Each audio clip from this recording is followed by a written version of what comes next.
another tasty episode of Las Vegas Weekly's Second Helping podcast. I'm Leslie here with Genevie and Brock, and we're ready, as always, to dive into the delicious world of Vegas food. Fall is here, and for a lot of people here and across the country, that means football. Obviously, this season is a little different, but there's still a lot of excitement in Las Vegas right now as the city has welcomed the Raiders to town at the brand new Allegiant Stadium. And Las Vegas Weekly's food and drink section welcomed the return of football season with a fantastic feature about our favorite part of the game, food. Genevie, you connected with a bunch of local chefs to get some recipes for different dishes we can make at home while we're cheering for our favorite team. Yeah, definitely. Obviously, if you're a football fan, tailgating is a big part of football. And this year's a little different. We call this one home gating since a lot of us are home.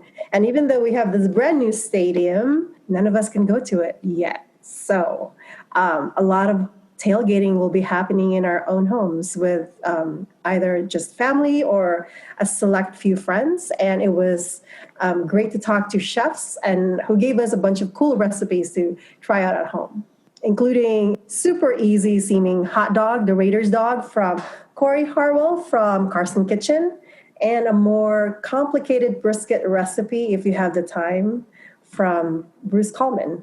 I haven't tried any of these recipes yet, but I do plan on making them. How about you guys? I'm going to make all of them except the brisket. I don't have the patience for that one. No, I don't know. Maybe I'll give it a shot. They all look so good. I just like that we have to we're going to call this home gating. I love that word. That's a fun term. But, we've been making way too much food and trying different recipes while we watch games at home. To me, that's the most fun part of probably watching any sport, not just football. For sure. I agree. Home gating definitely makes it sound way more fun than it actually is. Sorry, I'm like the lone person who isn't that into football, but go Raiders. I did watch the Raiders, one of the Raiders games. It was great. They won. But yeah, in terms of food, I think all of that stuff looks great. I love a good brisket, although I've never attempted it myself. I think for football, just ordering a good pizza for me is the way to go. Or just really upping the snack game, having a good spread of snacks, a buffalo dip of some sort is essential. I know we're not talking about the Super Bowl, but the last Super Bowl party I was at last year, yes, I did go to a Super Bowl party. And one of the people that was there made a crock pot, pulled pork dish that I might try my hand at. It was really, really good. So maybe I'll try that in one of the Raiders games coming up. I'm glad you brought up the Super Bowl because to me, the Super Bowl, everybody knows the Super Bowl is a huge event. It doesn't matter if you're into football or not. That's the day that Americans get together and party and eat a bunch of food. So I think that's more of a food holiday than it is a sporting event at this point, because you don't have to, it doesn't matter if your team is in the game or not. You don't have to have a dog in the fight, so to speak. You just get your family and friends together and lay out a huge spread. And also football games are long. Football games are really long. They're so long. They're too long. Let's just complain about football for a while. Okay, this is the podcast that I'm here for. I can do that. I'm a sports person. I've been a sports fan my whole life, but football to me is more boring now than ever because hockey has become a thing in Las Vegas. There's a lot of hockey fans. Hockey is so fast paced, and if you turn away for a second, you might miss a goal. You might miss the most exciting part of this very exciting game. So to me, trying to come up with a food to eat during a hockey game is difficult because it has to be ultra convenient. Football to me is on the other side of it. Football might as well be baseball. There's nothing really happening. They run around for a few seconds and then they take a break for 2 minutes. You can really dig into whatever food you're eating. So if you have a big football party, you got to do almost courses, I think, you know. Mm-hmm. Definitely bust out those snacks for the start of the game, and then you get into the heavier stuff maybe around halftime. I don't know. For sure. When I lived in the East Coast for many, many years, and football season is a lot cooler and colder there, obviously, than it is here. And Sunday was always like pot roast day, football and pot roast. You can literally cook the pot roast all day, and while you're watching football, and the game will still be on by the time you start eating. It's definitely, I like football games because you do get to be lazy, and you stretch it out. That's what I like about it. But I agree with the snacks, Leslie. I'm a huge pigs in a blanket kind of person when it comes to football snacks. Mm-hmm, mm-hmm. Leslie, what's your go-to snack when you're watching something on TV? Well, I majorly have a sweet tooth, and so there has to be like a sweet spread of some sort, be it like homemade cookies or a pie or a cake. Like I'm all about chocolate cake or, you know, just anything like that, anything just sweet and delicious.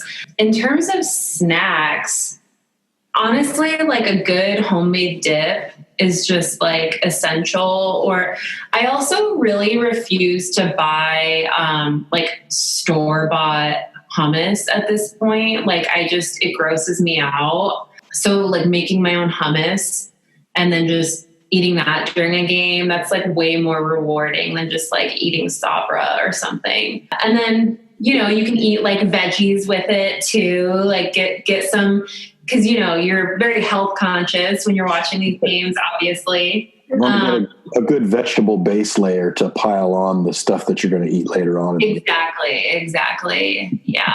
I think you have to have a dip of some sort for football, right? Yeah, definitely. Deviled eggs too. Like now I'm starting to like cross my wires because I feel like Thanksgiving and football don't they go hand in hand, right? For sure. I'm not crazy. All right. So yeah, I definitely think like turkey sandwiches or deviled eggs, stuff like that. That's just like, I don't know, it reminds me of like everyone piling in around the TV and just eating and yelling. I remember in my house growing up doing Super Bowl parties every year, no matter whose team was playing in the big game. And my youngest brother was always kind of in charge of choosing the food. He wasn't like, he wouldn't go out and buy it necessarily, but he was like, he'd make up the menu or whatever. And his core 3 things that you have to have for a football watch party are chicken wings, pizza, and a giant sandwich, you know, like a 6-foot party sub type of thing. I don't even know if places still do that anymore. The super long sandwich on the... I know Capriati's does a pretty long one, but I don't know if it's that big. Going by those 3 guidelines from my brother Moose, I think my favorite takeout football food place, if I'm going to order food from one place, it's probably going to have to be Naked City Pizza because they have some of the best chicken wings in Vegas. Being from Buffalo, having those Buffalo roots, they don't mess around with their chicken wings. They just do them the traditional way. And great pizza, even though I know we've talked about pizza before. We probably talked about Naked City Pizza before. It's very, very hearty and filling, which is also good for fall and football.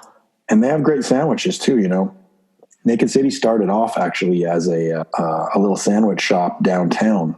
And that's why they have that Naked City name before they expanded into doing pizza and having different locations around the valley. So they do some great sandwiches. They do it like a chicken finger sandwich with a lot of hot sauce on it. That's pretty awesome.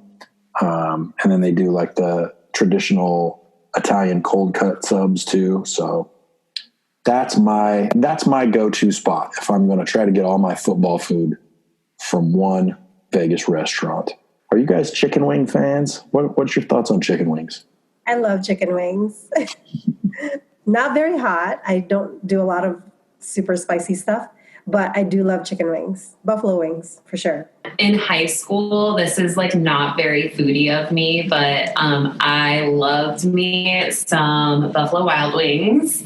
And I have not eaten there in more than a decade. I do like chicken wings, but it's definitely not like a go-to thing of mine. If they're at a spread at a football game or a party or something, like, yeah, I'll definitely have one or two, but it's been a while since I've really had some. I crave things that I normally would never eat in my daily life, like hot dogs or, that kind of stuff. It's almost like, I don't know what it is about football season or, this time of the year where you kind of give yourself permission to like other times you're like, oh, I will never eat XYZ.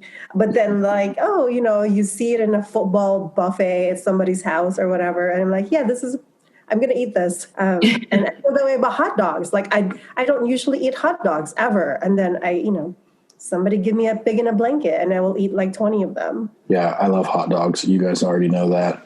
I do too. Love them. I used to have different occasions that I would make excuses to eat hot dogs. Like, I'm not having a hot dog unless I'm at a ball game. And that has evolved into, I'm not having a hot dog unless I'm at a ball game or if I'm shopping at Costco, then I'll get one of those on the way out. And then I was eating hot dogs at the movies. Any excuse I can. Those are actually good. I love the hot dogs at the movies. I'm so gross, but like they are good. They like really, I don't know what it is. They're just on that little spinny thing. Steamer thing that they like. And like all the hot dog is drained of color. Yeah, that's really one of the last times that I went tailgating, this is obviously pre-pandemic, I went to go visit my aunt and uncle who live in Green Bay, Wisconsin. They're huge Green Bay Packers fan, like lifelong. Like, they actually have a house behind Lambeau Field, and that's by design because they're such big Packers fans. So I flew over there a couple of years ago, and I went to go see a game with them. And there was, the whole town is crazy. They do the tailgating to the nth degree. One of the things I ate during that time was cheese curds, which I'd never had before. I really liked it. I was going to say, is there a Green Bay Packers, like this is the designated food at Green Bay Packers games? But I know obviously cheese curds are a big deal in the entire state of Wisconsin. So maybe that's it. Yeah, I think so. I had cheese curds at the stadium. I had cheese curds before we went into the stadium. I had a lot of cheese curds. Speaking of cheese curds, it's not a Green Bay bar, but the Blue Ox, I think, is a Minnesota Vikings bar. And it's like a local chain in town. And they have some bomb cheese curds. Yeah, they're bar food in general. Like, that would be a great place to go watch a game. Mm-hmm. They have great food at the Blue Ox. I think Big Dogs is a Green Bay supporting bar. They definitely have cheese curds at Big Dogs. I'm going to have to look for that here now. Well, that makes me a little bit sad because since we can't go to Raiders games or UNLV football games at Allegiant Stadium just yet, I guess that the pandemic has also robbed us of the opportunity to find out what is the Las Vegas Raiders food. Mm-hmm. We know there's going to be a lot of different food, of course, at the stadium when we do get the chance to go in there. But I don't know. What do you guys think? You guys think there should be a designated Las Vegas Raiders football food? I think there should be a signature dish. Like, I think a few years ago when I lived in San Francisco, we used to watch baseball. And when we go to the stadium, it was the one time that we would get these garlic fries. And that's what I always think of when I go to Pac Bell Park. Or is it Pac Bell? I think it was Pac Bell Park. And we would have these garlic fries. And that's kind of like in my mind, when we go watch baseball, we'll have garlic fries. I think we should have some sort of signature food that people are going to start associating with this, obviously very new team. But I don't know. I think there should be. Yeah, I think that's interesting because Vegas doesn't have a signature food. I feel like we've talked about that before because it's such a transient place. everyone is coming from everywhere else, so we have a little bit of everything. I don't know what a Raiders food would look like, but I like the idea of it. Well, I decided to call up a Vegas food friend who I know will have a good idea of what our city's signature football food should be. Colin Fukunaga is one of the biggest sports fans I know. He's a huge fan of the college and pro teams from the place he grew up, the Washington, D.C. area. And he's a big advocate for our recent Las Vegas pro sports renaissance. Of course, you know Colin as the owner, operator, and creator of Fukuburger, the Japanese-influenced burger concept that started on the streets of Las Vegas Chinatown as a can't-miss food truck and currently operates 2 super cool burger joints in the southwest part of town. Fukuburger is such a beloved brand in Las Vegas that the company that controls food and concessions at the Raiders' new Allegiant Stadium came calling Colin when they were looking for tasty bites to add to the lineup. And whenever fans can finally attend games at the stadium, they'll be able to eat Fukuburger while they cheer on the Raiders or the Rebels. It's a really exciting development for Fuku, and Colin's going to talk all about it. Please pardon the additional noise in this recording as he was keeping an eye on his busy restaurant while we were Zooming. But pay attention for his amazing story about the first time he fed the Raiders and his favorite football team and got a surprise visit from John Madden. There are chefs and restaurant people in Las Vegas that I thought of when I thought about football food. But I thought of you first because I know that you're just a football guy. You're just a football fan. I'm a sports fan. Like True. Like during COVID, I watched Korean baseball. So that was you who was watching the Korean baseball. Just for shits and giggles.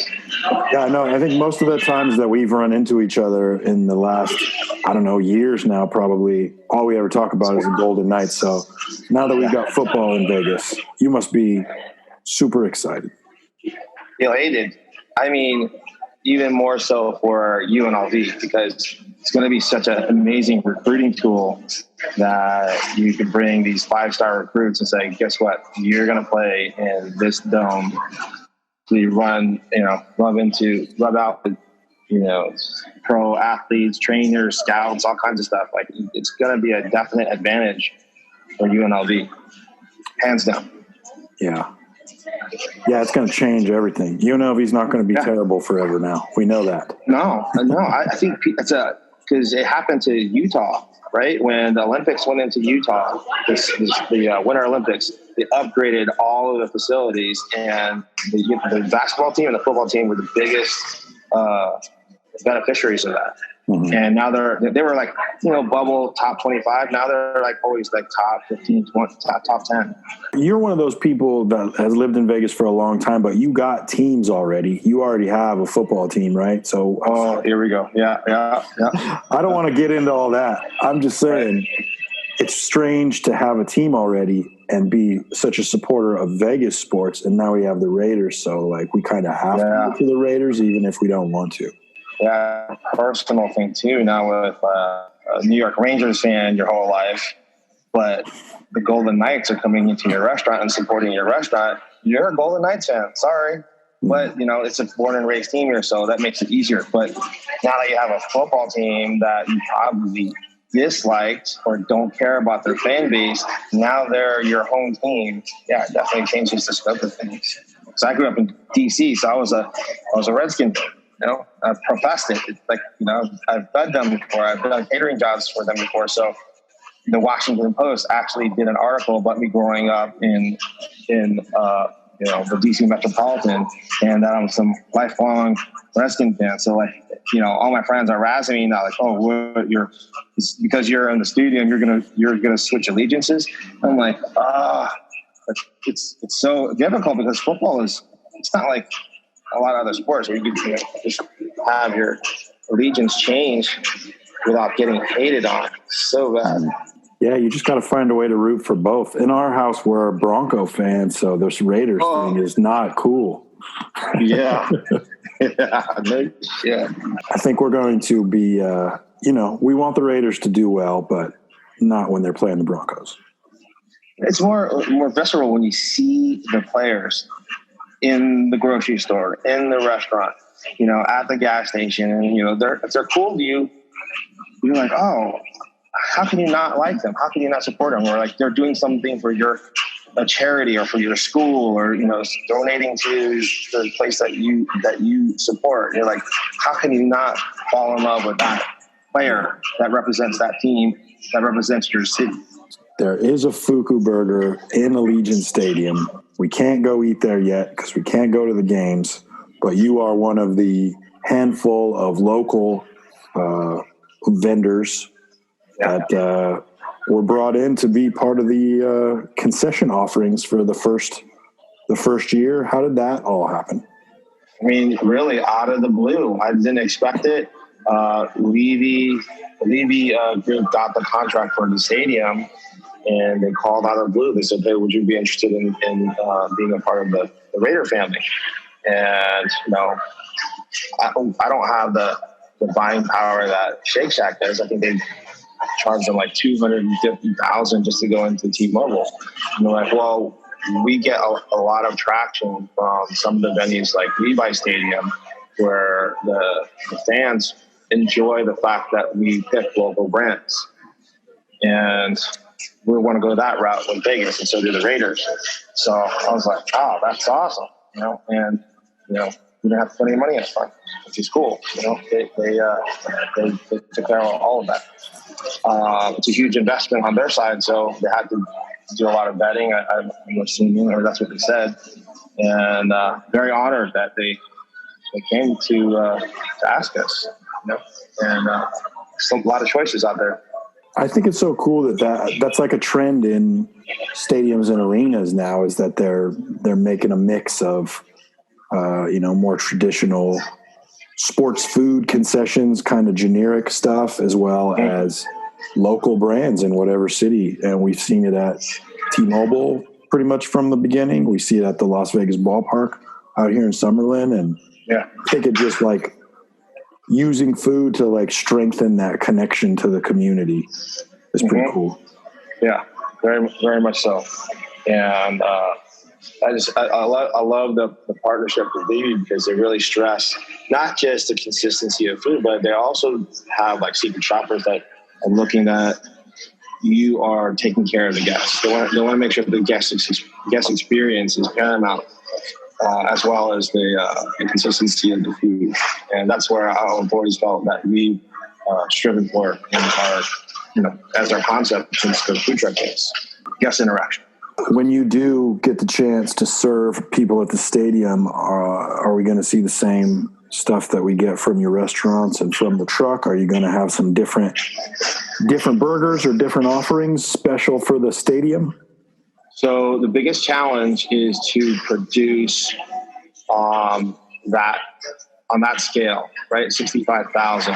But we've done it before with like Life is Beautiful and DDC. So it's not a problem of figuring out how to get the food out faster and have the same relative consistency. But the Raiders asked that we have a special burger just for the stadium. And so I always smirk, because that's what we do. We like to tinker. We like to do fun things. And the food truck days, we used to have a special literally every day. And like to think about that in retrospect, how difficult that was for Chef Max to do. And I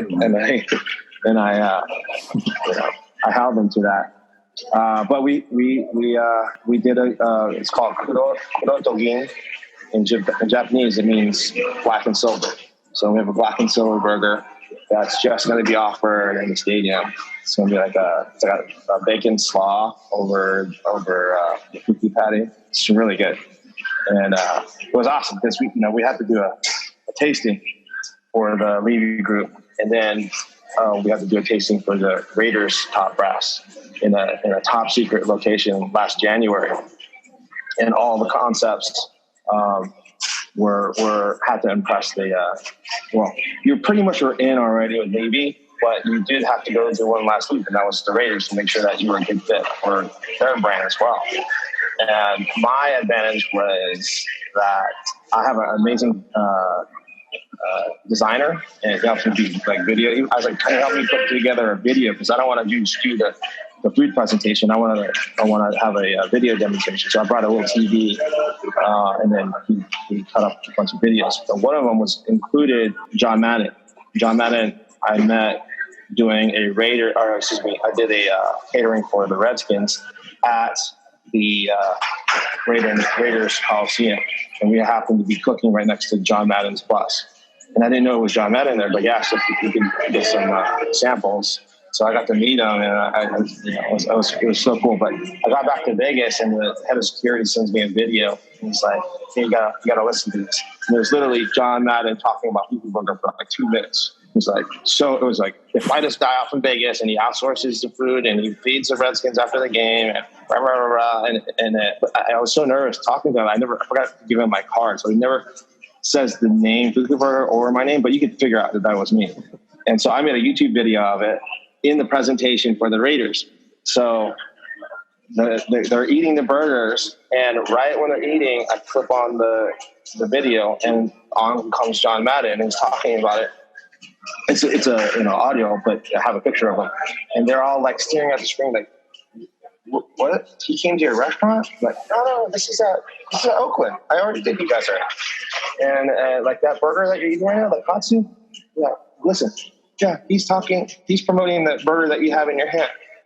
And so, if you think about it, it's like arguably the most famous Raider promoting Fukuburger to the Raiders. And they were dying laughing. They're like, that is so cool. So it was a memorable presentation, to say the least. Yeah.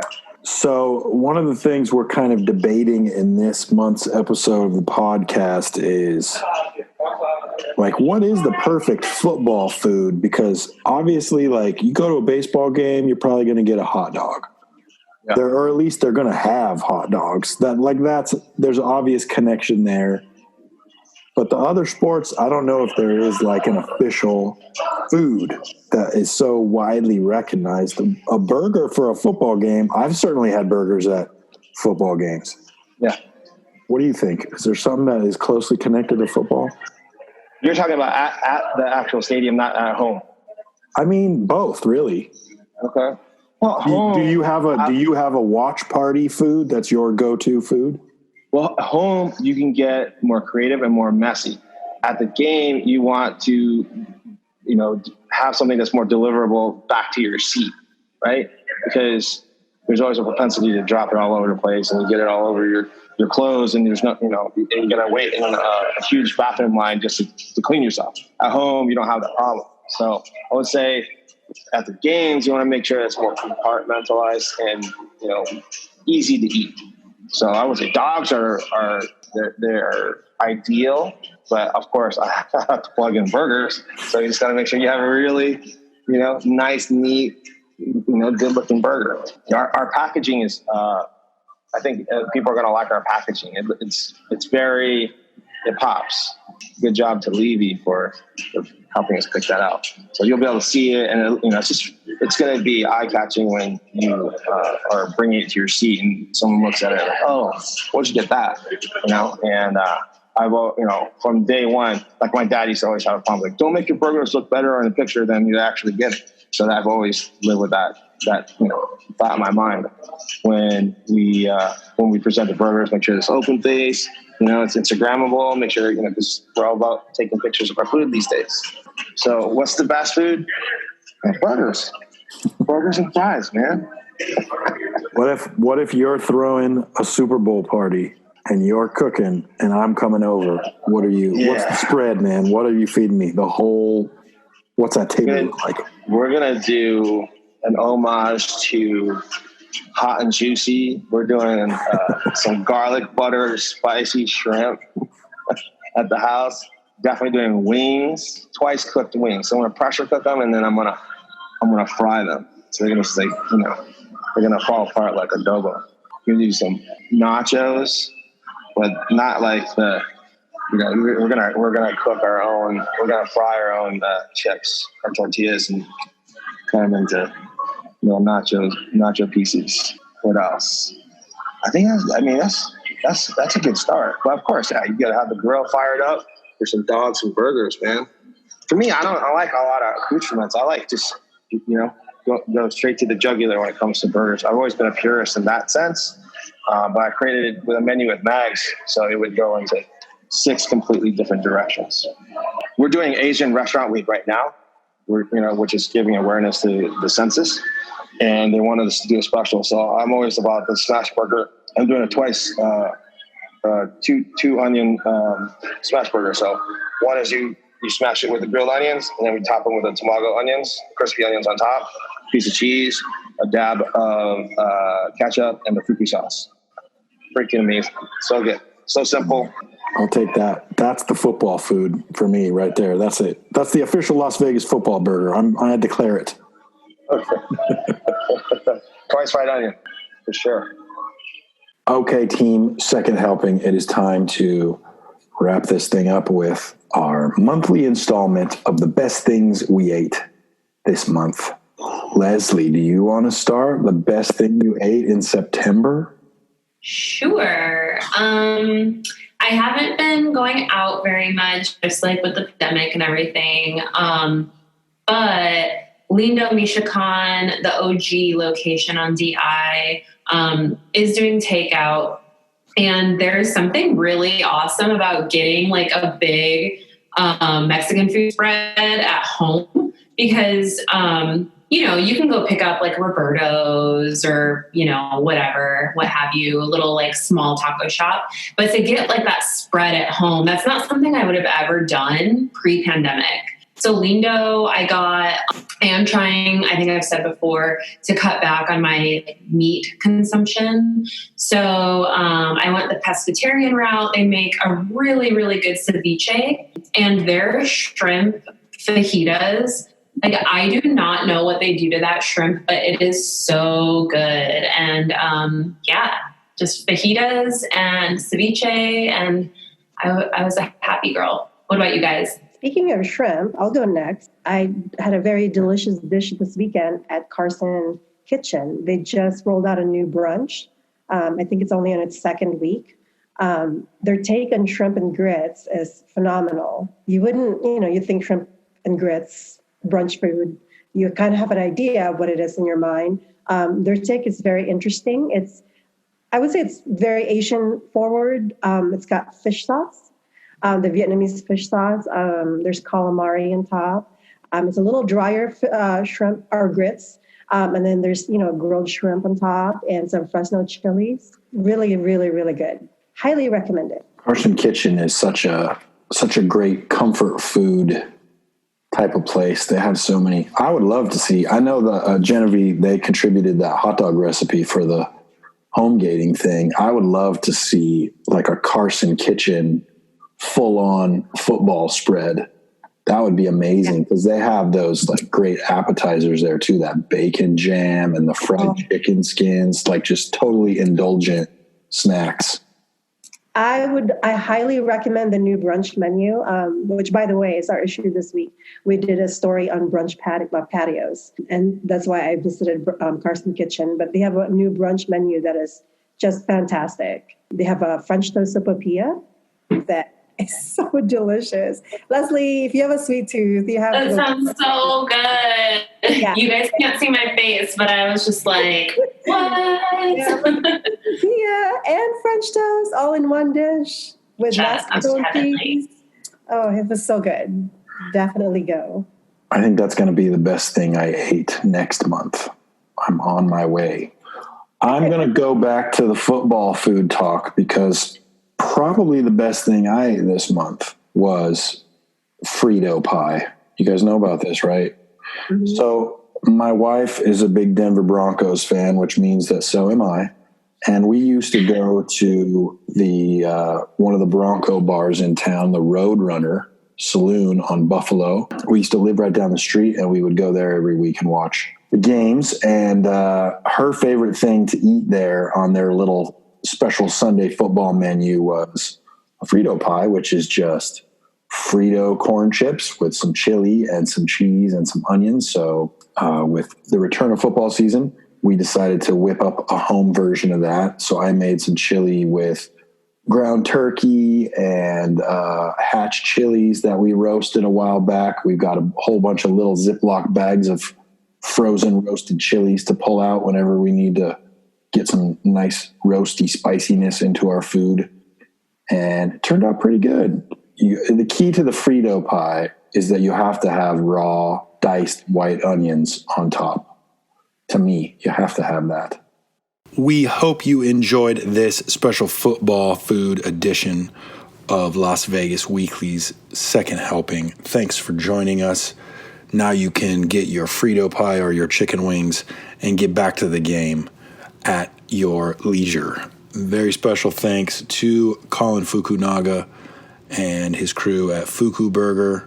You can find out what's going on there at fukuburger.com. Also thanks to Sonia Barcelona, who lends her song Violent Water as our theme music. You can find more amazing music and terrific videos too from Sonia at artofsonia.com. You can find past episodes of Second Helping at lasvegasweekly.com/podcasts. And you can also listen and subscribe at the Las Vegas Weekly YouTube page or find Second Helping on Apple Podcasts. Hey, thanks again for listening. We hope you come back next month when we might be doing some holiday menu planning. Sounds pretty good. We'll see you in November.